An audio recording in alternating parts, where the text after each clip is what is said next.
Sa makaluma at tahimik na baryo ng San Isidro, naroon ang munting tahanan ni Robin at Isabel Montenegro. Ang dalawa'y magkasintahan pa noong una silang nagtayo ng kanilang bahay.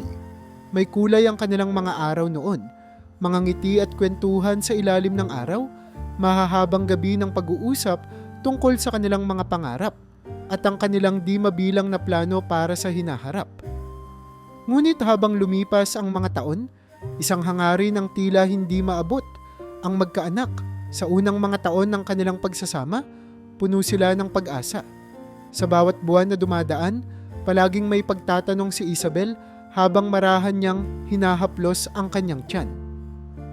Baka ngayong buwan na, bulong niya sa sarili, hindi alintana ang mapait na katotohanan na ilang beses na niyang nasabi ito noon pa man.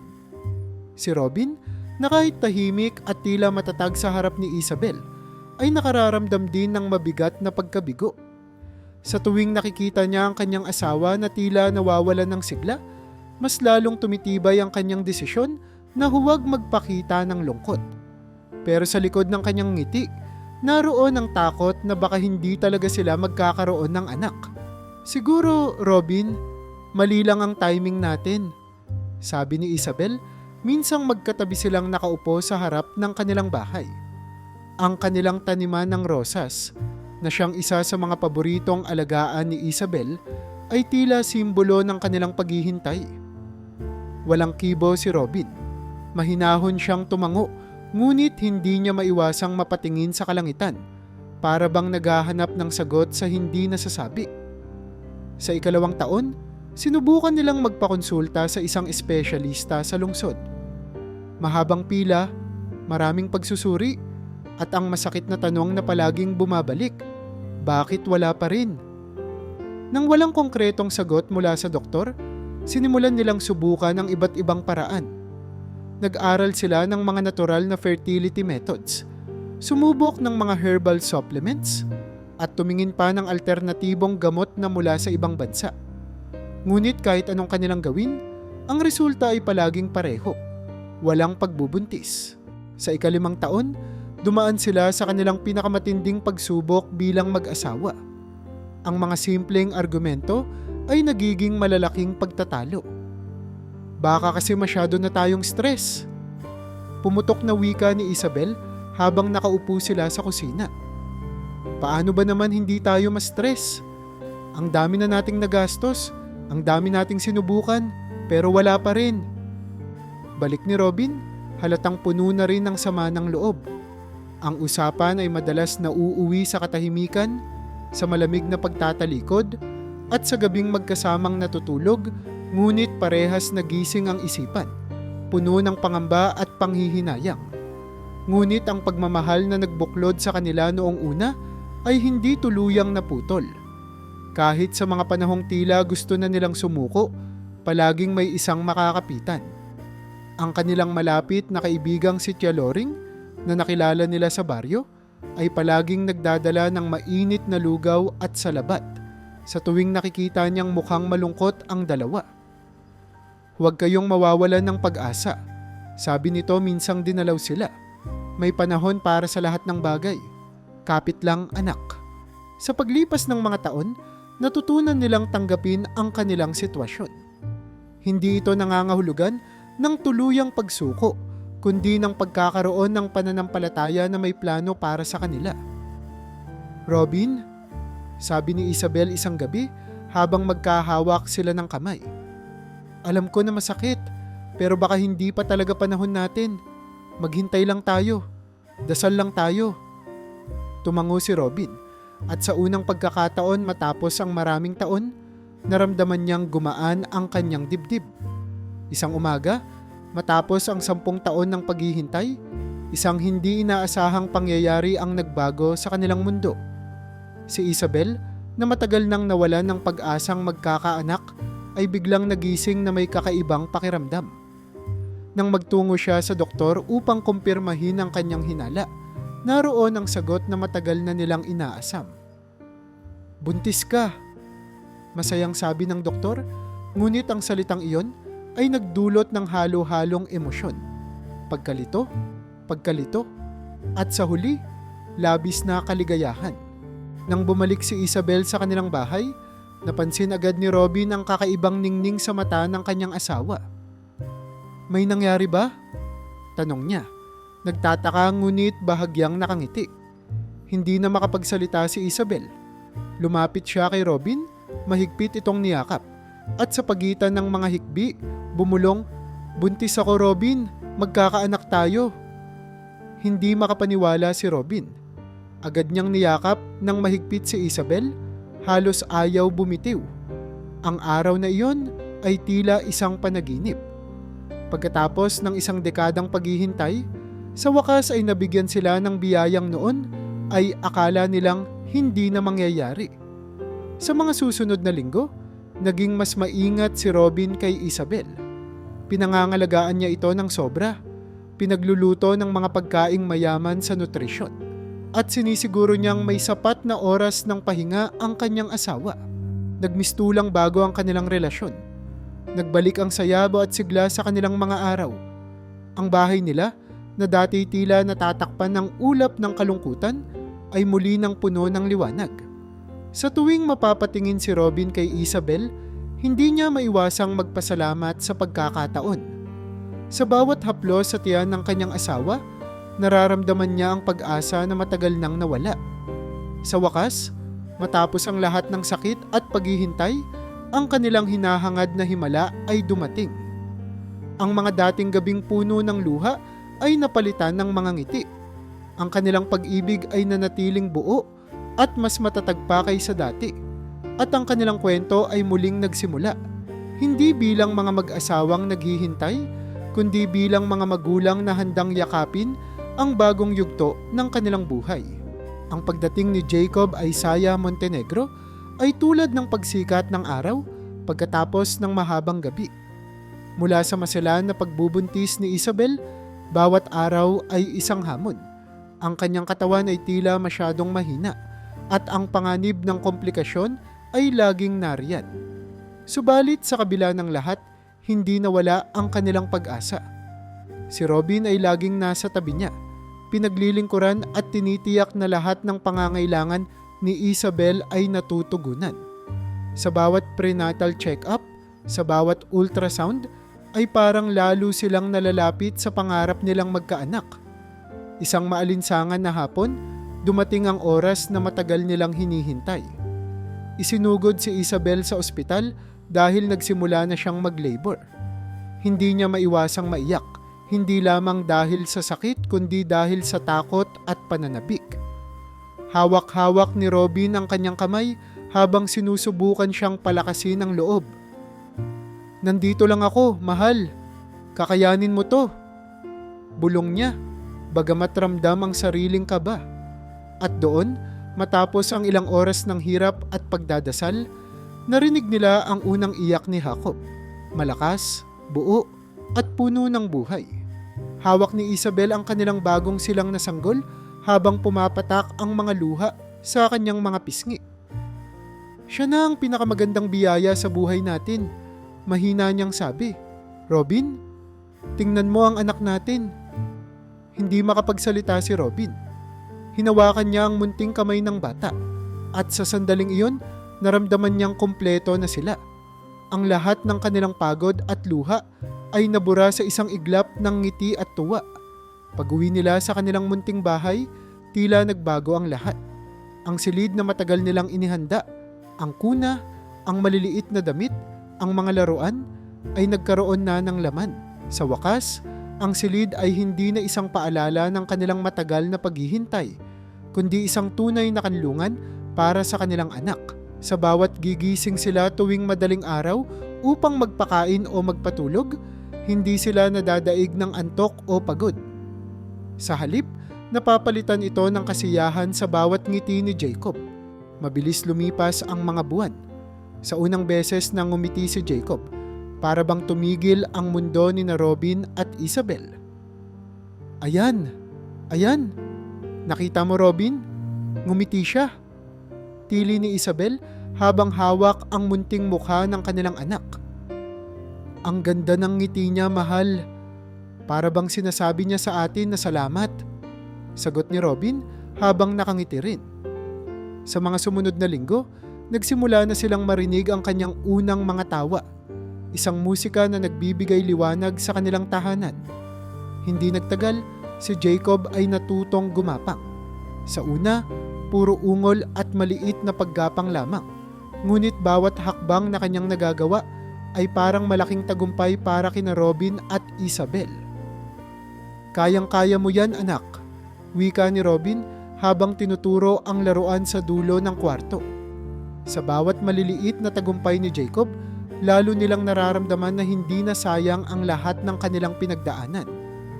Kasabay ng paglaki ni Jacob, lalo ring tumibay ang relasyon ni na Robin at Isabel.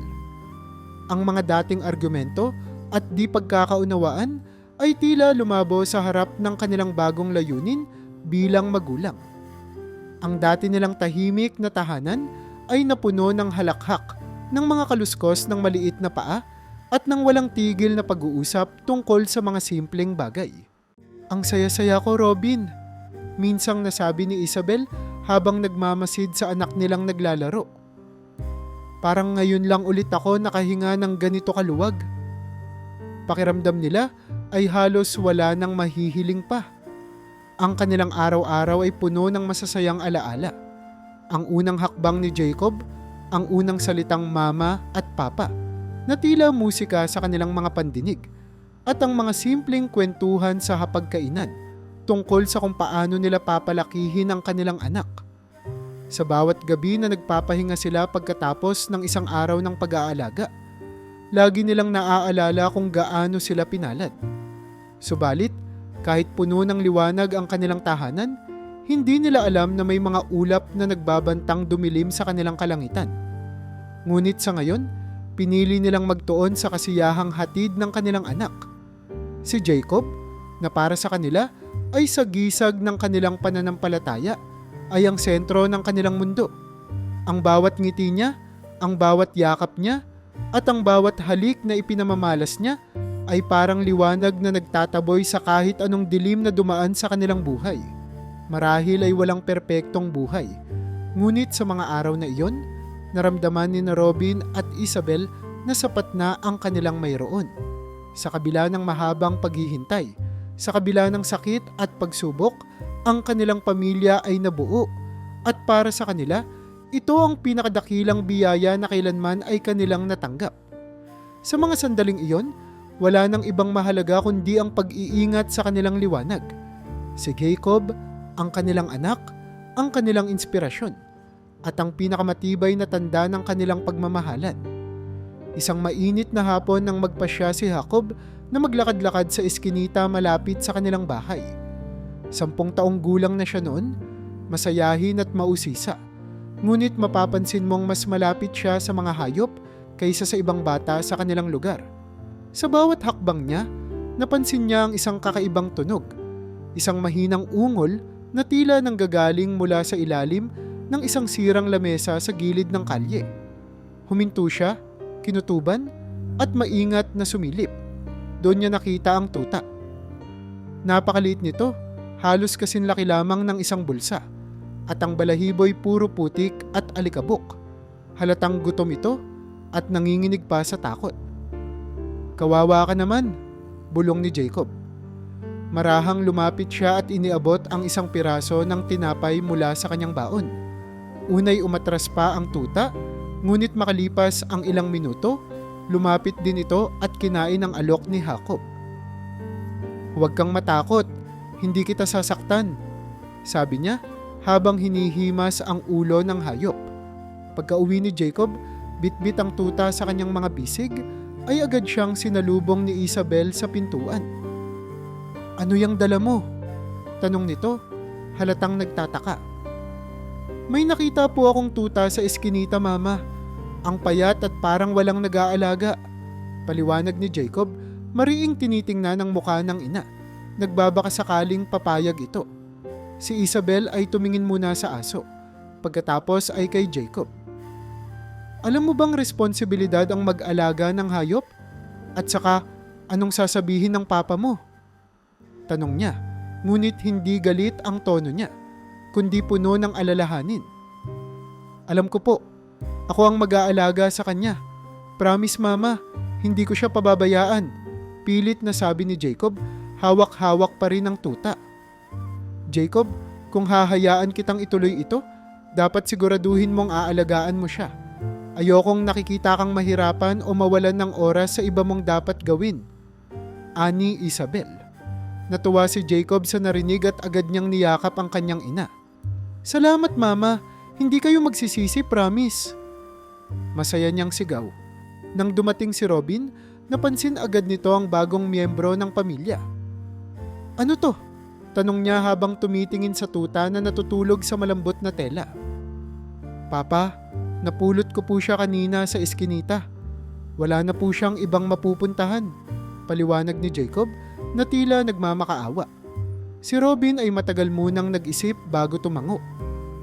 O sige Jacob, pero tandaan mo, ikaw ang may pananagutan sa kanya.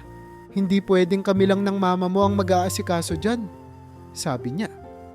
Sa sandaling iyon, alam ni Jacob na nakumbinsi na niya ang kanyang mga magulang. Pinangalanan niya ang tuta ng Cairo. Sa loob ng mga sumunod na araw, naging inseparable ang dalawa. Si Jacob ay tila may laging kausap. Lagi niyang kinukwento kay Cairo ang lahat. Mula sa nangyari sa eskwelahan hanggang sa simpleng mga pangarap niya. Cairo, alam mo ba, paglaki ko, gusto kong maging vet para matulungan ang mga tulad mo. Bulong niya minsan habang hinahaplos ang malambot ng balahibo ng aso. Sa tuwing umiiyak si Jacob dahil sa hindi magandang araw sa eskwela, tila naiintindihan ni Cairo ang nararamdaman niya. Tatahol ito ng mahina o lalapit para sumiksik sa kanya, na para bang sinasabing, okay lang yan Jacob, nandito lang ako. Sa unang pagkakataon, naramdaman ni Jacob na mayroon siyang isang kaibigang hindi kailanman huhusga o aalis. Si Cairo ang naging katuwang niya sa lahat ng bagay. Naglalakad sila tuwing umaga, naglalaro ng bola sa bakuran, at kahit sa simpleng pagtambay sa ilalim ng punong mangga ay magkasama sila. Ang masayang tandem nilang dalawa ay hindi nakaligtas sa mata ni na Robin at Isabel. Parang nakahanap ng matalik na kaibigan si Jacob. Sambit ni Robin habang pinagmamasdan ang anak at si Cairo na naglalaro. Oo nga, sagot ni Isabel. Hindi ko alam kung paano ko magpapasalamat sa maliit na aso na yan. Parang masaya na ulit si Jacob, hindi ba? Minsan, sa hapagkainan, tinanong ni Robin ang anak. Jacob, hindi ka ba nahihirapan sa pag-aalaga kay Cairo? Hindi ka ba napapagod? Umiling si Jacob at ngumiti. Hindi po papa, masaya nga po ako. Para pong laging may nagbabantay sa akin. Parang hindi ako nag-iisa. Si Robin ay hindi na nakasagot. Sa sandaling iyon, alam niyang si Cairo ay hindi lang basta alaga, kundi isang mahalagang bahagi ng pamilya. Habang tumatagal, hindi lamang si Jacob ang natutuwang kasama si Cairo. Pati na rin sina Robin at Isabel ay naaliw sa masayahing ugali ng aso. Tila may dalang bagong liwanag sa kanilang tahanan si Cairo. Tuwing linggo, sabay-sabay silang lumalabas sa bakuran. Si Jacob, tumatakbo habang hinahabol ni Cairo, at sina Robin at Isabel, nakangiting pinapanood sila mula sa beranda. Ang kanilang munting pamilya ay parang mas buo na ngayon. Ang kanilang simpleng bahay, na dati tahimik lamang, ay naging puno ng kasiyahan. Sa tuwing uuwi si Jacob galing eskwela, sasalubungin siya ni Cairo na tumatahol at tumatalon. Cairo, miss mo ako ano? Masiglang bati ni Jacob. At sa bawat araw na dumadaan, lalong tumibay ang pagkakaibigan nila. Si Cairo ang naging takbuhan niya sa bawat tagumpay, sa bawat pagkatalo, at sa bawat simpleng kwento na gusto niyang ibahagi. Walang duda, si Cairo ay isang napakalaking biyaya para kay Jacob. Sa bawat araw na lumilipas, mas lumalalim ang pagmamahala ng batang lalaki at ng kanyang munting kaibigan. Sa kabila ng mga pagsubok na darating sa kanilang buhay, ang pundasyon ng kanilang pagkakaibigan ay mananatiling matatag. Ang uri ng pagkakaibigang hindi natitinag ng oras o hirap at nagdadala ng walang katapusang saya sa tahanan ng pamilya Montenegro. Ang araw ay nagsimula ng payapa. Tulad ng nakagawian, naglalaro si Jacob sa bakuran kasama si Cairo. Abala sila sa paghahagis ng bola, habulan sa damuhan, at walang tigil na pagtatawanan. Sa edad na 12, si Jacob ay puno ng sigla at halakhak na parang walang mabigat na problema sa mundo. Sa gilid ng bahay, pinagmamasdan siya ni na Robin at Isabel. Nakangiti habang umiinom ng kape. Ang laki na niya, ani Isabel, halatang proud sa kanilang anak. Parang kahapon lang, binubuhat ko pa siya. Ngayon, parang mas malaki pa siya sa akin. Totoo, mahal, tugon ni Robin habang inilalapag ang tasa. Pero, alam mo, kahit gaano pa siya kalaki, parang gusto ko pa rin siyang alagaan. Ayaw ko siyang makitang nasasaktan. Walang mangyayaring masama sa kanya. Sambit ni Isabel, malusog at masaya ang anak natin. Walang dahilan para mag-alala. Ngunit sa gitna ng kanilang masayang usapan, bigla na lamang napahinto si Jacob. Habang tumatakbo upang sundan si Cairo, bigla siyang nadapa, napaluhod at humawak sa kanyang ulo.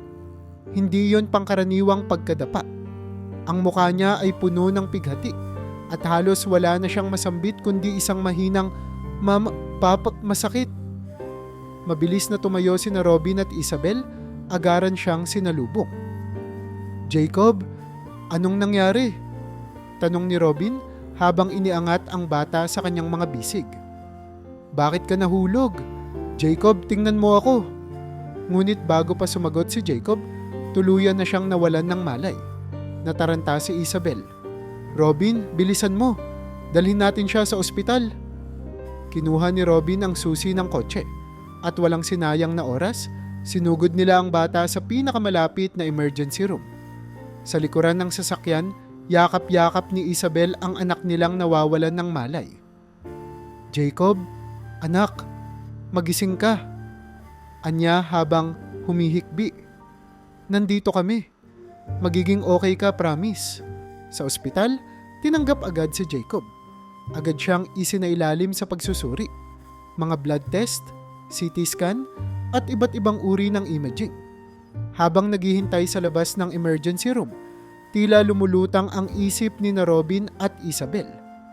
Tangan ni Robin ang kamay ng kanyang asawa habang paulit-ulit na binubulong ang mga dasal na hindi niya akalaing bibigkasin niya.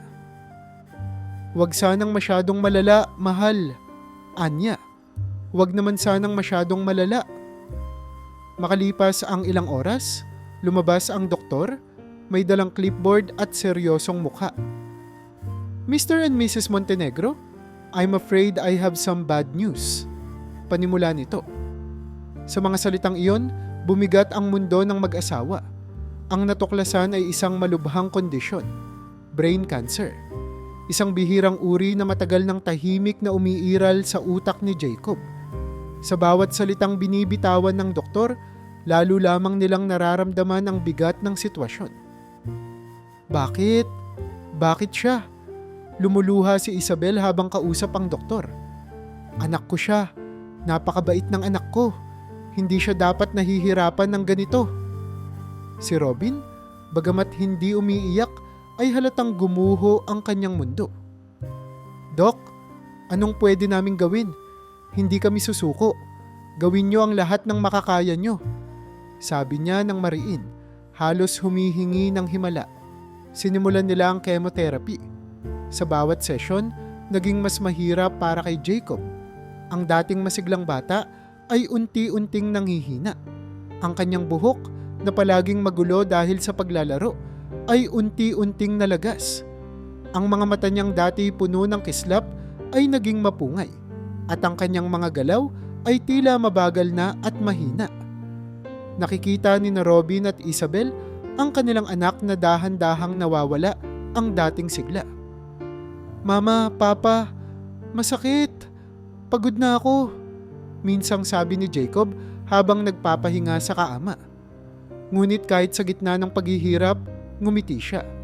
"Pero mahal na mahal ko kayo."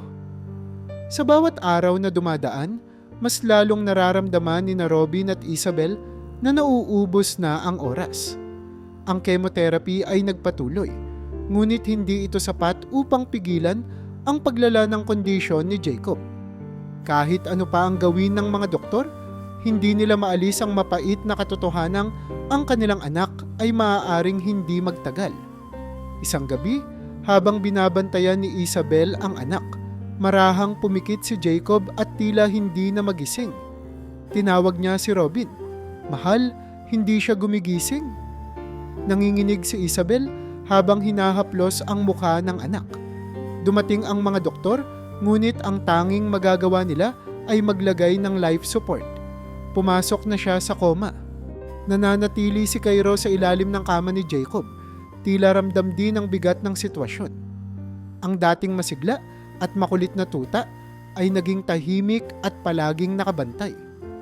Sa bawat alulong ni Cairo, parang nadadagdagan ng hapdi sa puso ni na Robin at Isabel. Parang sinasabi ng aso, "Nandito pa rin ako, hindi kita iiwan, Jacob." Sa mga araw na dumaan, hindi na nagising si Jacob. Hindi na niya naibukas muli ang kanyang mga mata at hindi na rin siya nakapagsalita.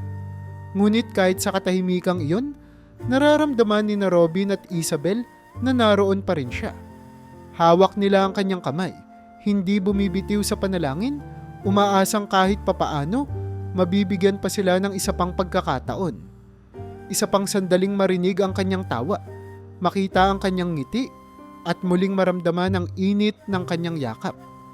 Ngunit sa ngayon, ang mundo ay tila puno ng dilim, at ang pag-asa ay tila nauupos na kandila sa isang mahabang gabi. Sa loob ng mga buwan na lumipas, unti-unting natanggap ng pamilya Montenegro na baka hindi na muling magising si Jacob. Sa bawat araw na dumaraan, nararamdaman nilang unti-unting nauubos ang kanilang pag-asa. Ang bawat tunog ng makina na bumubuhay kay Jacob ay parang isang masakit na paalala. Ang kanilang anak, na minsang punong-puno ng enerhiya, ay ngayon nakahiga na lamang sa ospital, walang kibo at walang malay. Mr. and Mrs. Montenegro, kailangan po nating pag-usapan ang susunod na hakbang. Maingat na sabi ng doktor isang araw habang nakatayo ito sa paanan ng kama ni Jacob. Tumango si Robin, ngunit tahimik. Si Isabel, bagamat halatang pagod at emosyonal, ay hindi maalis ang kanyang tingin sa anak. "Ano pong ibig niyong sabihin?" tanong ni Isabel. Halos mahina ang boses. "Base po sa aming pagsusuri, wala na pong aktibidad ang utak ni Jacob. Ibig sabihin po, medically speaking, wala na po siyang pag-asang magising. Ang tanging nagpapagalaw lamang sa kanyang katawan ngayon ay ang mga makina." Maingat na paliwanag ng doktor.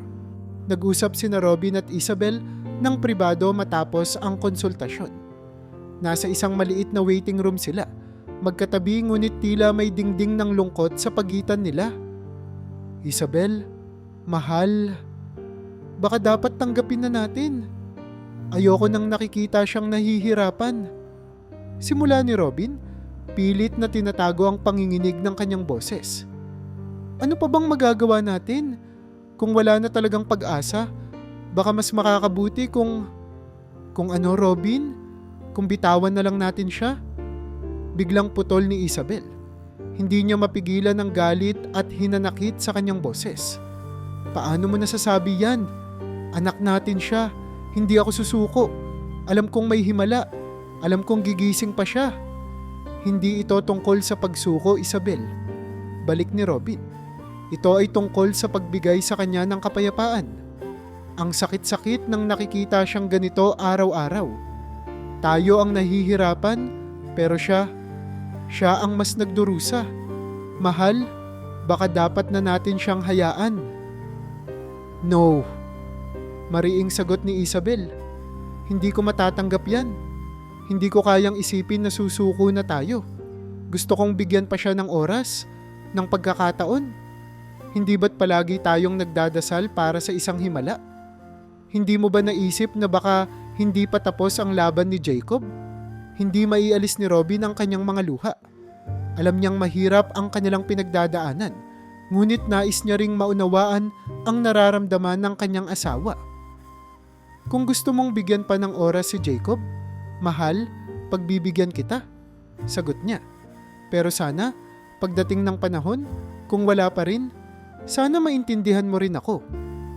Sa mga sumunod na araw, patuloy silang naghintay. Bawat bisita sa ospital ay nagiging mas mabigat.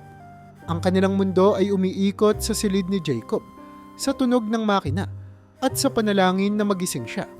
Ngunit wala pa ring pagbabago. Ang mga doktor ay nagbigay ng deadline. Mrs. Montenegro, alam naming mahirap ito, pero hindi na po natin maaaring patagalin pa. Baka kailangan na po nating magdesisyon. Isang araw, bago ang itinakdang desisyon, tahimik na nakaupo si Isabel sa tabi ng kama ni Jacob. Hawak niya ang kamay ng anak habang umiiyak ng tahimik. Jacob, anak, mahina niyang sabi. Kung naririnig mo ako, lumaban ka. Alam kong kaya mo. Huwag kang bumitaw. Nandito lang kami ng papa mo. Mahal na mahal ka namin. Samantala, si Robin ay nasa labas ng silid, nakatingin sa malayo mula sa bintana ng ospital. Ang kanyang isipan ay puno ng tanong. Tama bang umasa pa? Dapat bang sundin ang puso o ang sinasabi ng mga eksperto? Minsang pumikit siya, umaasang sa panalangin ay may sagot na darating. Sa huling sandali bago gawin ang desisyon, isang di inaasahang pangyayari ang naganap. Biglang pumasok si Cairo sa silid, dinala ni Isabel mula sa bahay. Walang nagsabi, walang nagturo, ngunit parang may naramdaman ang aso. Umakyat ito sa kama ni Jacob, tahimik na umupo sa tabi ng bata at mahinang umalulong. Napatingin si Isabel sa kanyang asawa. Sa kauna-unahang pagkakataon, naramdaman nilang may kakaibang kislap ng pag-asa. Cairo, bulong ni Isabel habang pinapanood ang aso. Para bang sinasabi ni Cairo, nandito ako Jacob, hindi kita iiwan. Ang tahimik na presensya ng aso ay nagbigay ng ibang damdamin kay Robin. Sa loob ng kanyang puso, parang may nadarama siyang pahiwatig, isang pag-asa na hindi niya maipaliwanag. Niyakap niya si Isabel at para sa unang pagkakataon sa loob ng mahabang panahon, pareho nilang naramdaman na baka may dahilan upang lumaban pa. At sa mga sandaling iyon, napagkasunduan nilang bigyan pa ng kaunting oras si Jacob. Isa pang araw, isa pang pagkakataon. Sa mga huling sandaling iyon bago ang kanilang dapat na desisyon, naroon ang pamilya Montenegro, si Robin, si Isabel at si Cairo. Hawak ang kamay ni Jacob, nananalangin, umaasa at hindi bumibitaw sa paniniwalang may himalang darating. Tahimik ang silid ni Jacob nang pumasok ang doktor. Ang kanyang mga hakbang ay maingat at ang kanyang ekspresyon ay puno ng lungkot. Hawak niya ang clipboard na naglalaman ng huling mga tala ni Jacob. Ngunit ang tunay na bigat ng sandali ay nasa kanyang mga balikat. Sina Robin at Isabel, nakatayo sa gilid ng kama ng kanilang anak, ay tahimik na nakatingin. Tumulo ang mga luha sa pisngi ni Isabel habang mahigpit na hawak ang kamay ng anak.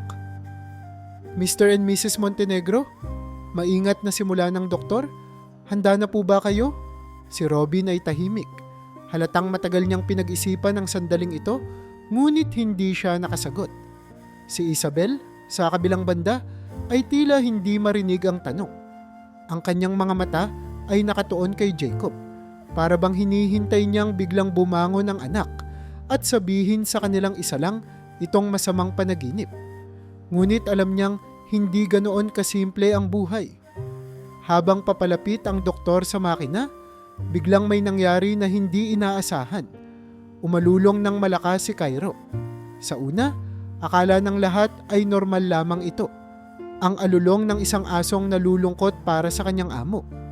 Ngunit ang alulong ay tila nagtataglay ng kakaibang panawagan. Isang urgenteng sigaw na tila may nais iparating. Lahat ay napatingin kay Cairo. Tumalon ito sa kama ni Jacob. At sa kabila ng mga tawag ni na Robin at Isabel para bumaba, nanatili ito roon, mahigpit na nakatingin kay Jacob. Anong nangyayari dito? Tanong ng doktor, halatang nagulat. Lumapit siya sa kama. Ngunit bago pa niya maabot ang makina, may kakaibang nangyari. Gumalaw ang isang daliri ni Jacob. Sa unay, napakaliit na kilos, halos hindi mo mapapansin. Ngunit sa mga mata ng kanyang mga magulang, iyon ay isang napakalaking pagbabago. "Robin, tumingin ka! Gumalaw siya!" Sigaw ni Isabel. Ngayon ay tumutulo ang mga luha sa saya at hindi lamang sa lungkot. Agad na tumigil ang doktor. Sa halip na patayin ang life support, kinuha niya ang kanyang stethoscope at sinimulang suriin si Jacob. Imposible ito, bulong niya sa sarili, ngunit halata ang pagkabahala sa kanyang mukha. Nagmadali siyang lumabas ng kwarto upang tawagin ang iba pang doktor. Sina Robin at Isabel, samantalang ay tahimik na nakatingin sa anak nila. Si Cairo ay nanatili sa tabi ni Jacob, tahimik ngunit parang nararamdaman ang nangyayari. Mabilis na pumasok ang iba pang mga doktor. Sinuri nila ang katawan ni Jacob, binasa ang mga charts at muling isinaayos ang mga makina. Pagkatapos ng masusing pagsusuri, napansin nila ang isang hindi pangkaraniwang bagay. Mayroon silang nadiskubre na kakaibang kemikal sa katawan ni Jacob. Ang kemikal na iyon ay hindi bahagi ng karaniwang gamot o treatment na ibinibigay sa mga pasyente. "Saan nanggaling ito?" tanong ng isa sa mga doktor. Walang makasagot. Nagsimula silang maghinala na may kakaiba sa nangyayari. Habang patuloy ang investigasyon, napansin ni Isabel ang isang bagay na matagal nang hindi niya napapansin. Bakit parang masyadong regular ang injections ni Jacob kahit hindi naman bahagi ng standard treatment? Tanong niya. Sa loob-loob niya, naisip niyang tila masyado siyang nagtiwala sa ospital, sa kanilang sistema. Hindi niya lubos sa kalaing maaaring may nangyayaring kakaiba sa likod ng kanilang kaalaman. Makalipas ang ilang oras ng pagtatanong at pagsusuri, isang nakakagulat na balita ang dumating. Ayon sa mga test results, ang hindi kilalang kemikal sa katawan ni Jacob ay palihim na ini-inject ng isa sa mga doktor sa ospital. Ang dahilan, hindi pa malinaw. Ngunit ang hindi maipaliwanag na presensya ng chemical na iyon ang tila naging hadlang sa paggising ni Jacob. Tumawag ang ospital ng mga autoridad upang imbestigahan ang naturang doktor. Hindi nagtagal, natuklasan nilang ang isang miyembro ng medical staff, si Dr. Vincent Alvarez, ay may koneksyon sa isang lihim na medical experiment. Palihim niyang ginagamit ang mga pasyente tulad ni Jacob upang subukan ang mga experimental drug. Walang kaalam-alam ang pamilya ni Jacob na ang pagtitiwala nila sa ospital ay nagbigay daan sa ganitong uri ng kalupitan. Sa harap ng pag-amin ni Dr. Alvarez, agad siyang sinuspinde ng ospital at iniulat sa mga autoridad. Nagsimula na rin ang legal na proseso laban sa kanya. Ngunit para kina Robin at Isabel, ang pinakamahalagang tanong ay nananatili. Mayroon pa bang pag-asa para kay Jacob? Ang himalang kanilang hinintay, ang senyales ng buhay na kanilang nakita ay nagbigay ng bagong pag-asa. Ngunit kasabay ng pag-asang iyon ay ang pagtuklas ng mga lihim na halos nagdulot ng tuluyang pagkawala ng kanilang anak. Sa sandaling iyon, naging malinaw sa kanila na ang pag-ibig at pananampalataya ay kailangang sabayan ng pagiging mapagmatyag at masigasig sa pag-alam ng katotohanan. Hindi na nila hahayaang ang kanilang tiwala ay maging daan para sa ganitong uri ng trahedya. Sa halip, gagamitin nila ang bagong pagkakataon na ito upang ipaglaban ang hustisya para sa kanilang anak at para sa iba pang maaaring biktima ng parehong kasamaan. Kinabukasan, muling dumating sa ospital ang mga pulis at mga investigador upang usisain ang tila masalimuot na lihim sa likod ng kondisyon ni Jacob. Matapos ang ilang araw ng pagtatanong at pagsusuri, lumitaw ang pangalan ng isang doktor, si Dr. Vincent Salazar.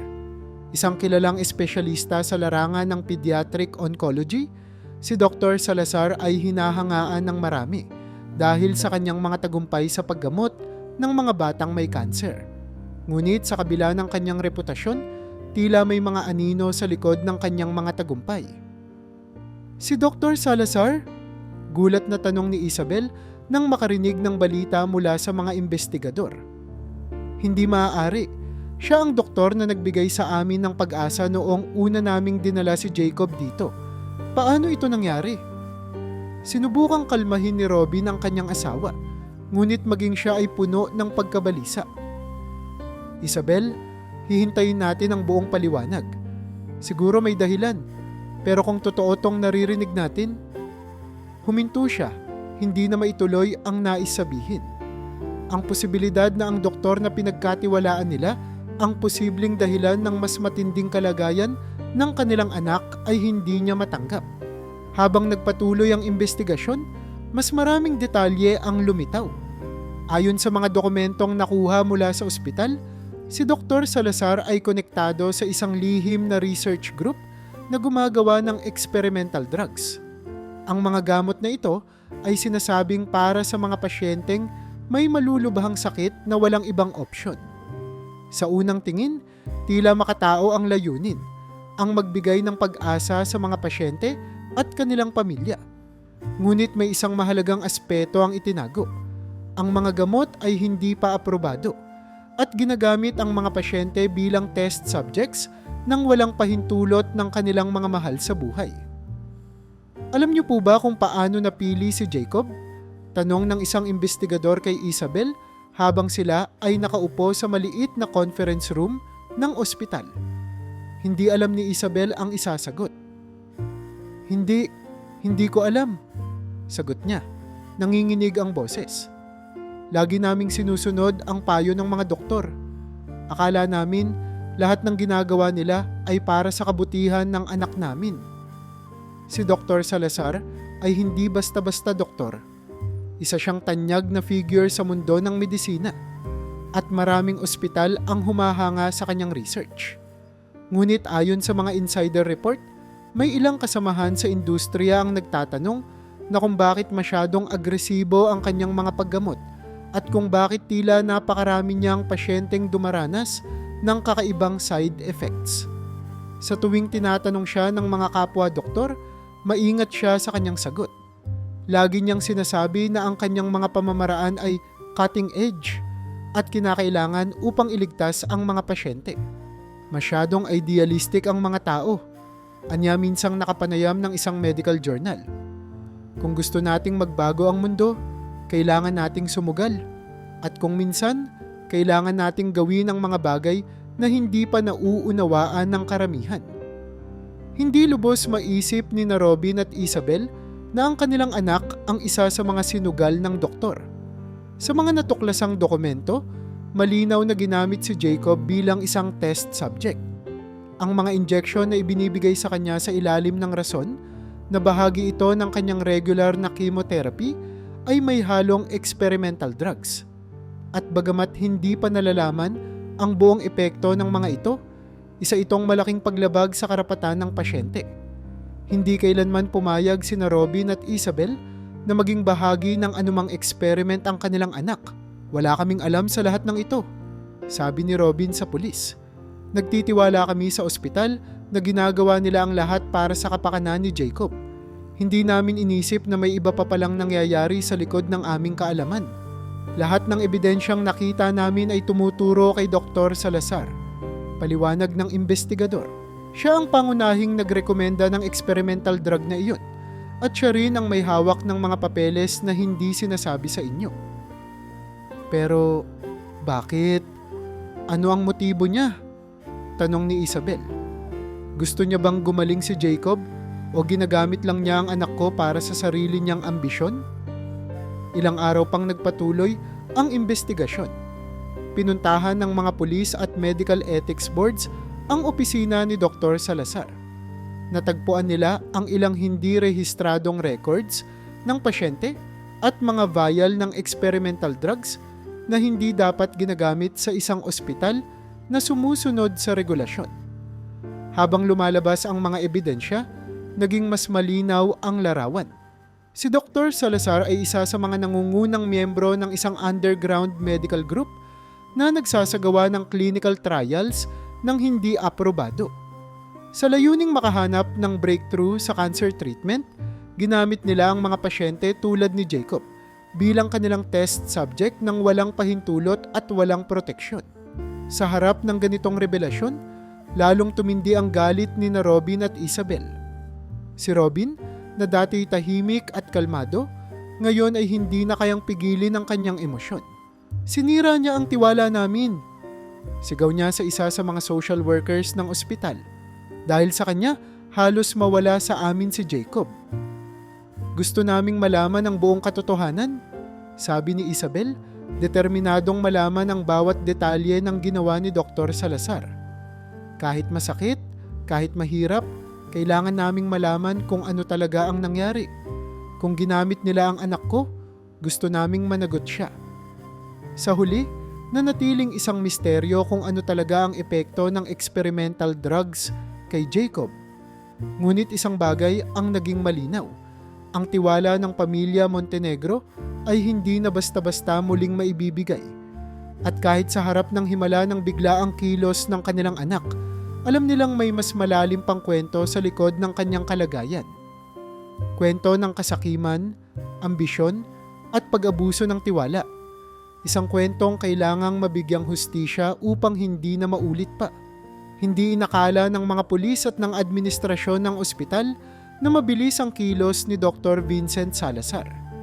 Sa gitna ng kanilang pagtatanong at pagsubaybay, bigla na lang itong naglaho. Nang magtungo ang mga investigador sa kanyang opisina upang maghatid ng opisyal na summon, tumambad sa kanila ang isang silid na tila mabilisang nilisan. Walang personal na gamit, walang laptop, at kahit ang mga laboratory logs ay nawawala. Anong ibig sabihin nito? Tanong ng isa sa mga opisyal habang pinagmamasdan ang bakanteng mesa. Nasaan si Dr. Salazar?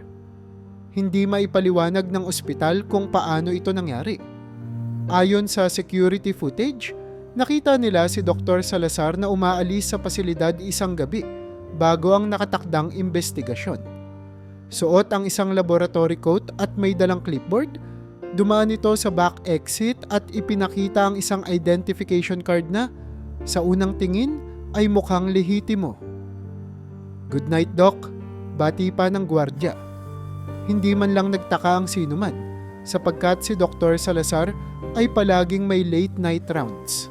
Ngunit nang suriin ang database ng ospital, natuklasan na ang ginamit niyang ID ay peking credentials na hindi rehistrado sa kanilang system. Nakakalusot siya ng ganito kadali? Tanong ng head of security. Lalong lumalim ang pagdududa. Matagal nang planado ni Dr. Salazar ang kanyang pagtakas. Sa oras na napatunayang wala na siya sa ospital, sinimulan ang mas malalimang investigasyon. Pinuntahan ng mga autoridad ang lahat ng address na konektado kay Dr. Salazar, mula sa kanyang nakalistang tahanan hanggang sa mga dati niyang tanggapan sa ibang ospital. Ngunit bawat pintuan ay nagdudulot ng parehong resulta. Bakante, walang tao, at walang bakas kung saan siya nagpunta. Paano nakatakas ang isang doktor na kasing tanyag niya? Tanong ng isang opisyal kay Robin na tinawag para sa isang update sa kaso. Si Robin, na tahimik ngunit halatang galit, ay mariing sumagot.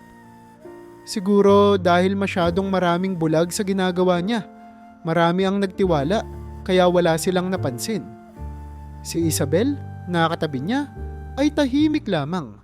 Ang kanyang mga mata ay punong-puno ng pagod, ngunit may determinasyon siyang malutas ang misteryo. Habang tumatagal ang investigasyon, mas maraming detalye ang lumalabas tungkol sa mga lihim ni Dr. Salazar. Ayon sa ilang nakalap na ulat, hindi lamang si Jacob ang naging biktima.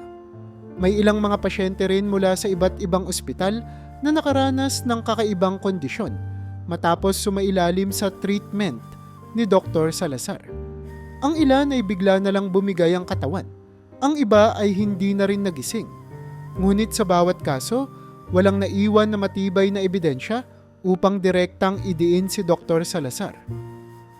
Ang dami na niyang napuntahang ospital, sabi ng lead investigator habang nakikipagpulong sa ospital. Iba't ibang rehiyon, iba't ibang pasilidad. Hindi natin alam kung ilang pasyente na ang ginamit niyang test subject. Ang hirap niyang mahuli dahil parang bawat hakbang niya ay planado. Samantala, sa ospital kung saan naroon si Jacob, ang pamilya Montenegro ay patuloy na umaasa. Bagamat hindi pa rin nagigising si Jacob, napansin ng mga doktor na may bahagyang pagbabago sa kanyang kalagayan. May mga pagkakataong tila umaakyat ang brain activity niya at ang kanyang katawan ay hindi na ganoon kahina tulad ng dati. May posibilidad na may pag-asa pa, sabi ng isa sa mga attending physician. Hindi man tuwirang nangangahulugan ng paggising, ang posibilidad ay sapat upang muling magliwanag ang mga mata ni na Robin at Isabel. Kailan kaya, Robin? Tanong ni Isabel habang nakaupo sa tabi ng kama ni Jacob. Kailan kaya tayo magkakaroon ng panibagong pagkakataon na makita siyang gising?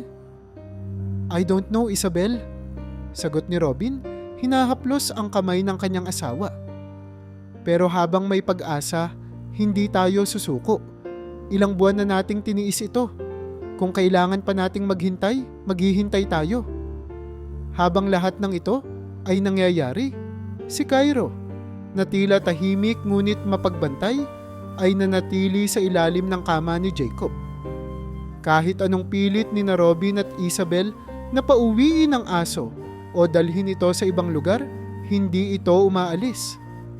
Parang may sariling dahilan si Cairo, isang misyon na hindi maipaliwanag. Sa tuwing papasok ang isang staff o bibisita ang mga doktor, binabantayan ni Cairo ang bawat galaw nila.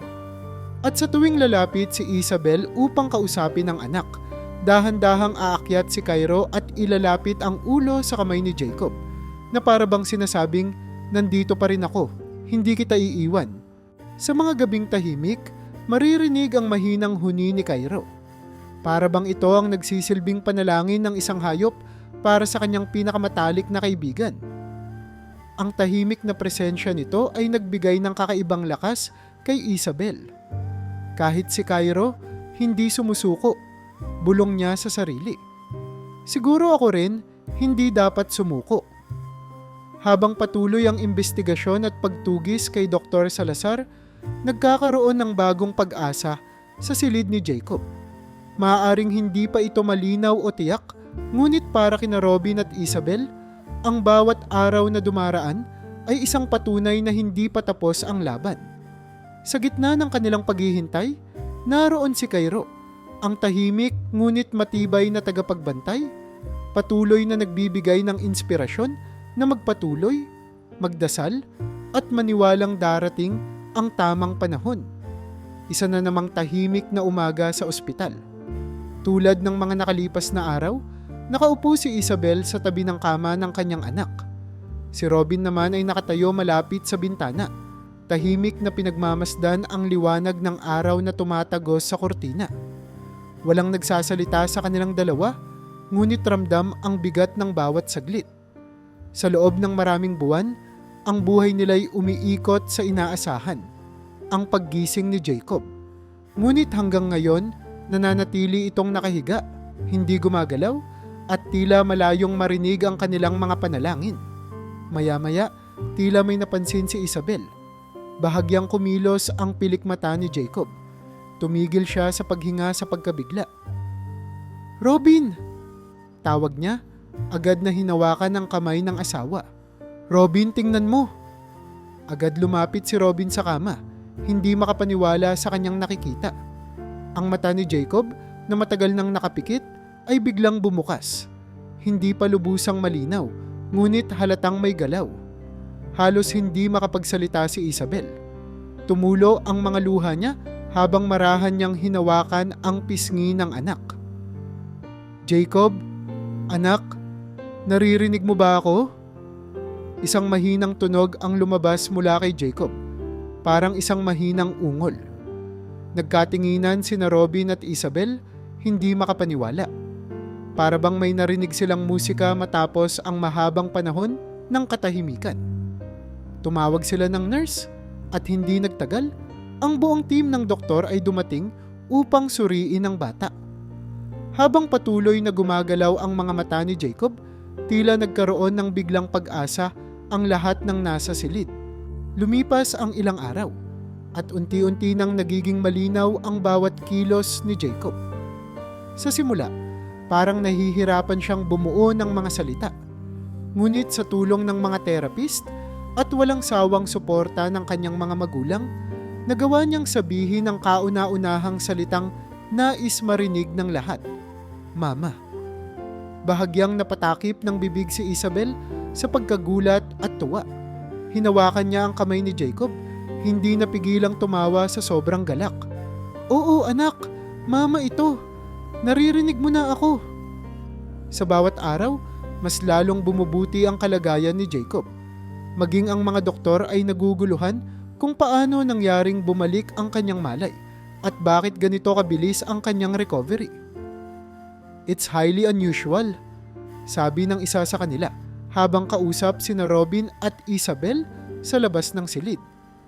To see a patient in a prolonged coma suddenly regain consciousness. This isn't something we encounter every day. Anong ibig niyong sabihin? Tanong ni Robin. May nangyaring kakaiba ba habang comatose siya? Nagkatinginan ang mga doktor.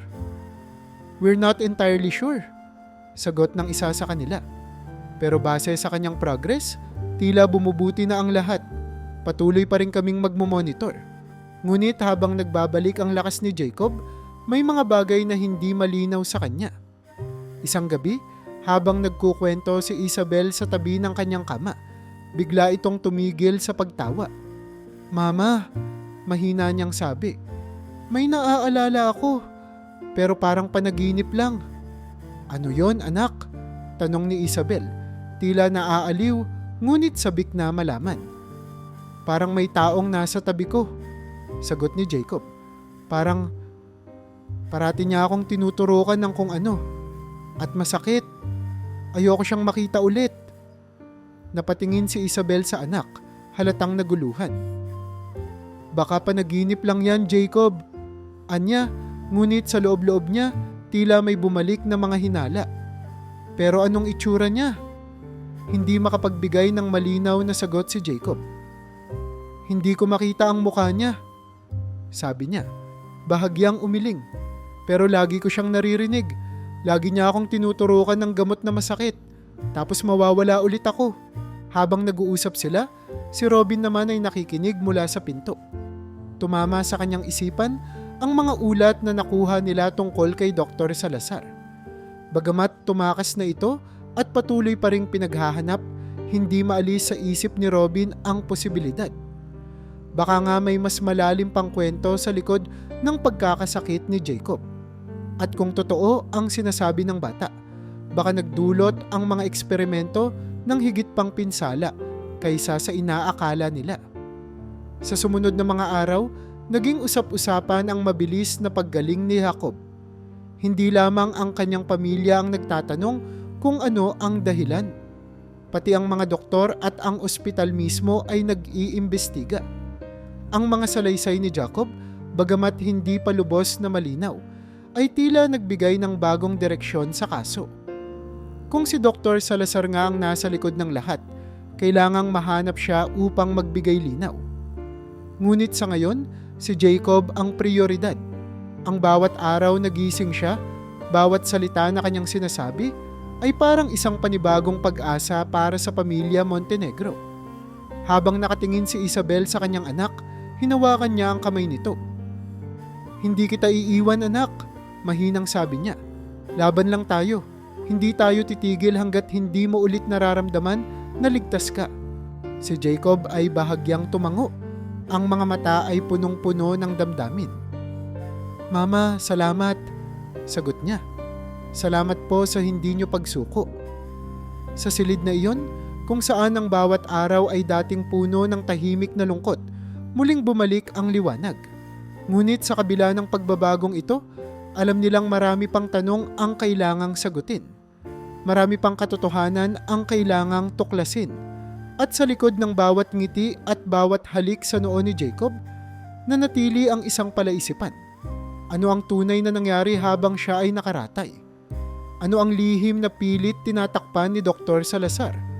At paano nila maibabalik ng tuluyan ang kapanatagan sa kanilang buhay?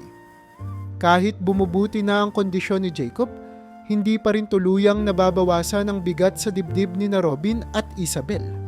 Lalo pang dumami ang mga tanong. Ano ang ginawa talaga ni Dr. Salazar? At nasaan siya ngayon? Habang pinapanood nilang unti-unting nakabawi si Jacob, sa bawat tawa at bawat hakbang na muli niyang natutunan, lagi nilang naaalala na ang doktor na ito ay malaya pa rin. Ang taong naglagay sa kanilang anak sa ganoong kalagayan ay hindi pa nananagot.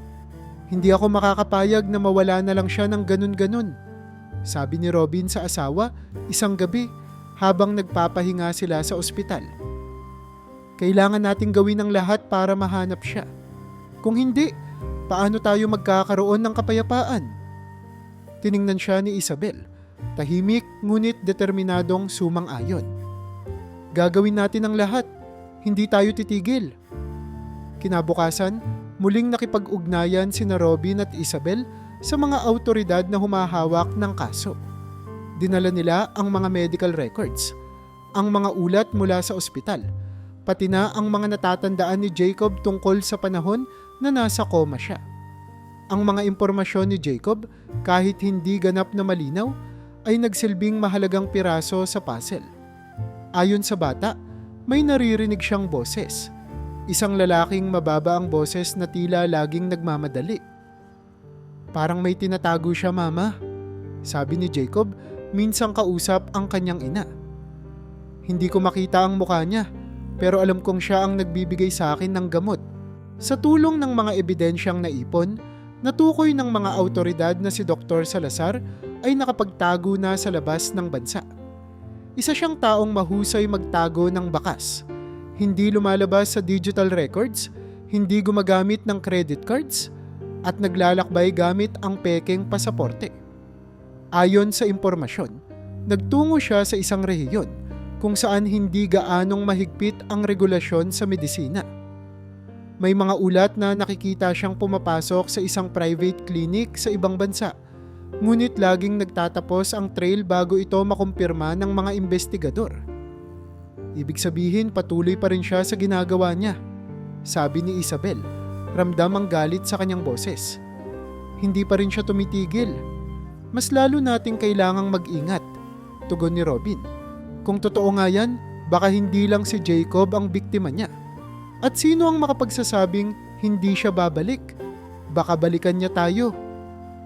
Dahil sa banta ng posibleng panganib kay Jacob, naging mas maingat ang pamilya Montenegro. Sinigurado nilang hindi naiwan si Jacob nang walang kasama. Sinubukan nilang panatilihing pribado ang kanilang lokasyon at hindi na nagpahayag ng detalye tungkol sa kanilang buhay.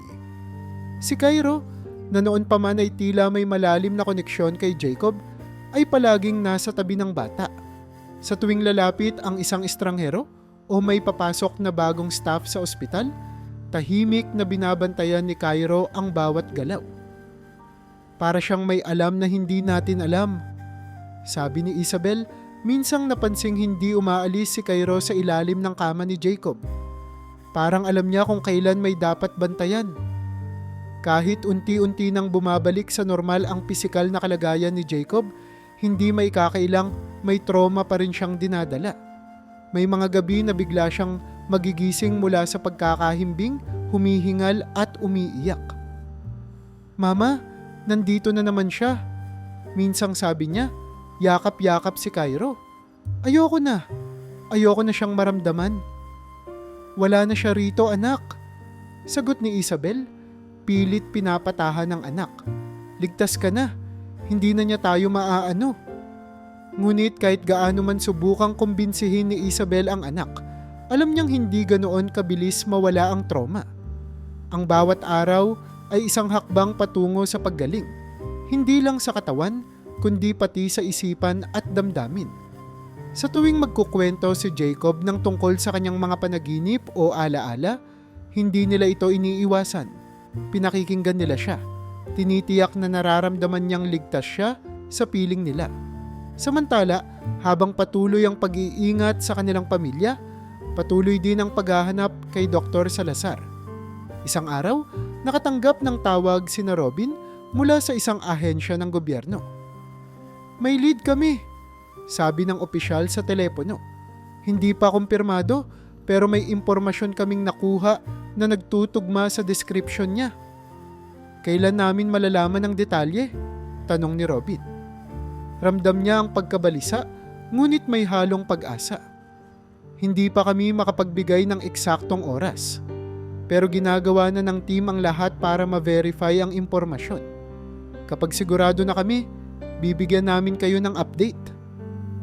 Pagkababa ng telepono, ibinalita ni Robin ang narinig kay Isabel.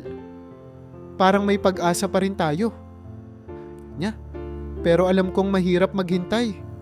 Oo, Robin, sagot ni Isabel. Pero kung ito ang paraan para makamit natin ang hustisya para kay Jacob, maghihintay tayo. Hindi pwedeng hindi siya managot. At sa gitna ng kanilang paghihintay, sa gitna ng pangambang dulot ng nakaraan at pag-asang dulot ng mga bagong impormasyon, nanatiling matatag ang pamilya Montenegro.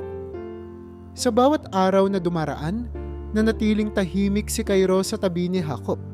Ang kanyang mga matay tila nakabantay hindi lamang sa pisikal na kalagayan ng bata, kundi pati sa mga panganib na maaaring muling dumating. Matapos ang ilang buwan ng masusing pagsisiyasat, sa wakas ay nagkaroon ng matibay na lead ang mga awtoridad. Natukoy na si Dr. Vincent Salazar ay nagtatago sa isang malayong lugar, sa isang lihim na laboratoryong itinayo sa isang lumang gusali sa gilid ng isang liblib na bayan. Ang lugar ay mukhang ordinaryong warehouse mula sa labas.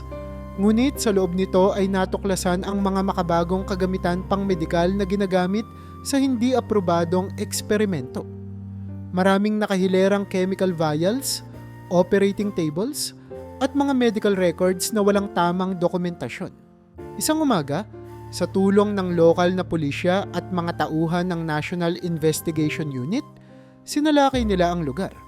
Mabilis ang naging operasyon. Ang mga pulis, suot ang bulletproof vest at may dalang mahahabang baril, ay maingat na pumasok sa gusali. Sa unang bahagi ng kanilang pagsalakay, tila walang katao-tao, pero nang makarating sila sa isang silid sa likuran, naroon si Dr. Salazar. Nakaupo sa harap ng isang computer screen, tila nagmamadaling mag-delete ng mga file. Dr. Vincent Salazar, kami mula sa National Investigation Unit. Tigil na ang ginagawa nyo. Sigaw ng isang opisyal. Lumingon si Dr. Salazar, ngunit hindi siya nagpakita ng takot. Sa halip, tumayo siya at sumagot ng kalmado. I'm afraid you're making a mistake, sabi niya. Tila walang anumang pag-amin sa kanyang ginagawa. Lahat ng ito ay bahagi ng legitimate research. Ngunit hindi siya pinaniwalaan ng mga awtoridad. We have evidence. Hindi nyo may tatanggi ang involvement nyo sa illegal na medical experiments. Sagot ng isa pang pulis. Sa halip na makipagtulungan, biglang tumakbo si Dr. Salazar papunta sa isa pang exit. Naghahabol ang mga pulis, ngunit may nalalaman siyang lihim na lagusan palabas ng laboratorio. Sinubukan niyang takasan ang operasyon gamit ang mga koneksyong matagal na niyang inihanda. Sa kanyang isip, kung makalayo siya ng sapat, maaari niyang ipagpatuloy ang kanyang eksperimento sa ibang lugar. Subalit ang kanyang plano ay hindi naging matagumpay. Sa bandang dulo ng underground tunnel na kanyang dinaanan, naroon na ang ilang mga tauhan ng awtoridad. Wala kang pupuntahan, Salazar, sigaw ng isang opisyal habang nakatutok ang baril sa doktor. Wala nang pagpipilian si Dr. Salazar. Dahan-dahan niyang itinaas ang kanyang mga kamay, ngunit sa kanyang muka ay walang pagsisisi. You don't understand, anya. What I'm doing is for the future of medicine. Hindi niyo naiintindihan ang halaga ng mga ito. Ngunit hindi siya pinakinggan ng mga pulis. Pinusasan siya at dinala sa istasyon para sa formal na pagdinig at pagsasampa ng kaso. Sa sumunod na linggo, ang kaso ni Dr. Salazar ay umabot sa korte. Ibinunyag ang kanyang koneksyon sa isang underground medical organization na naglalayon na gumawa ng bagong mga gamot at treatment para sa mga malulubhang sakit.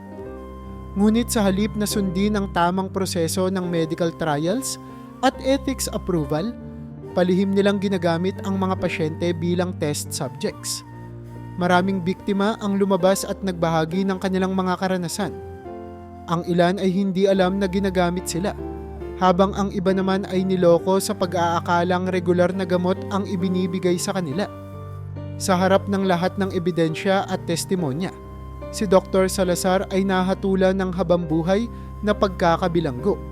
Sa wakas, natamo ng mga biktima ang hustisya, kabilang na ang pamilya Montenegro.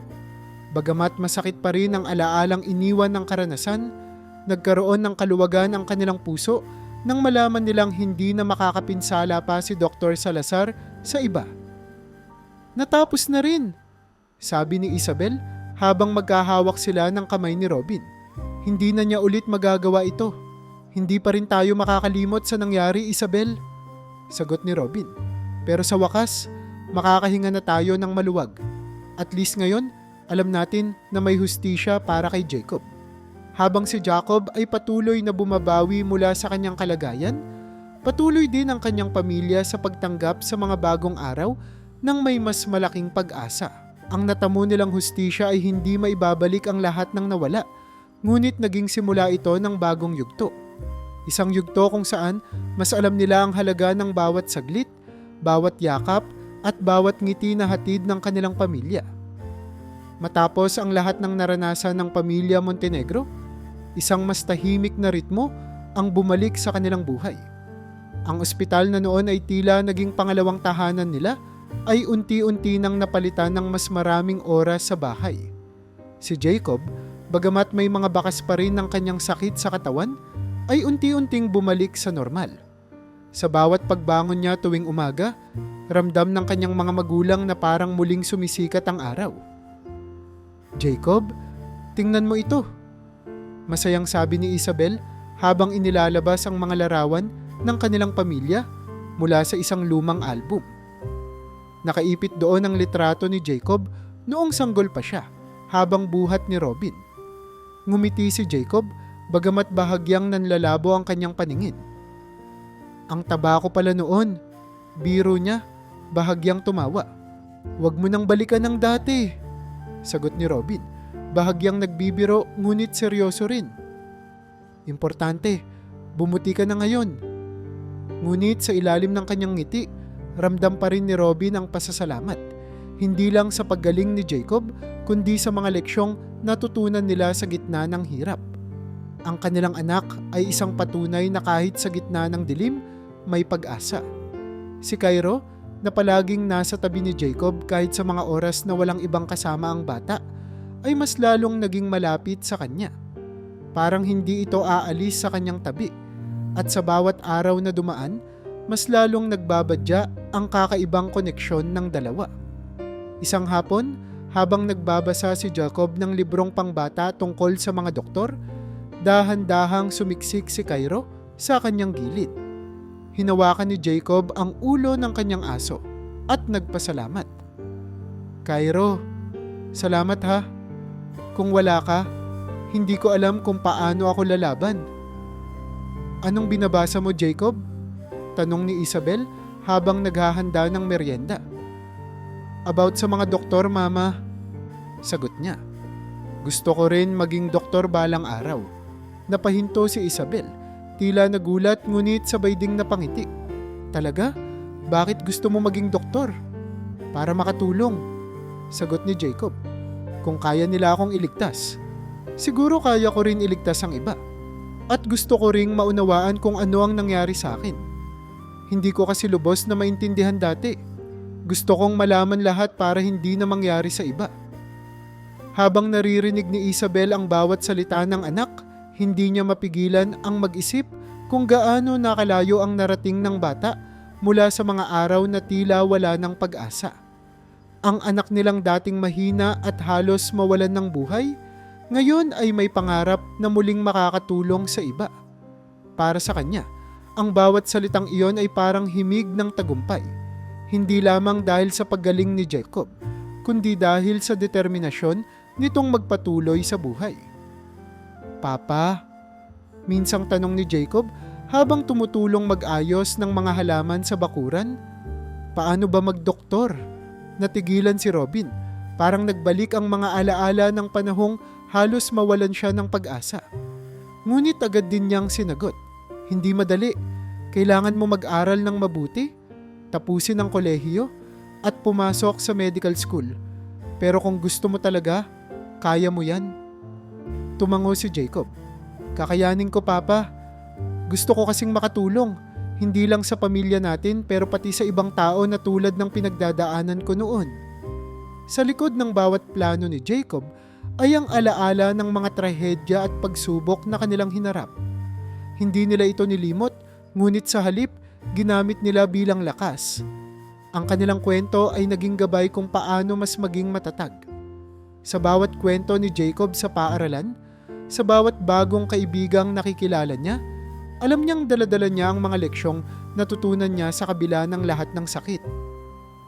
"Alam mo, Jacob," sabi ni Isabel habang nakatingin sa malawak na langit isang gabi, "maraming beses na parang gusto na naming sumuko. Pero dahil sa'yo, natutunan naming hindi dapat bumitaw.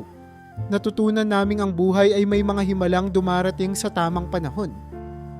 "Mama, para po talagang himala yung paggising ko noon," sagot ni Jacob. "Minsan iniisip ko kung paano nangyari. Pero siguro, tama ka. May mga himalang nangyayari dahil may dahilan." Sa mga susunod na taon, masaya nilang isinulat ang bagong yugto ng kanilang buhay. Hindi lahat ng araw ay perpekto, ngunit natutunan na nila kung paano magpasalamat kahit sa maliliit na bagay.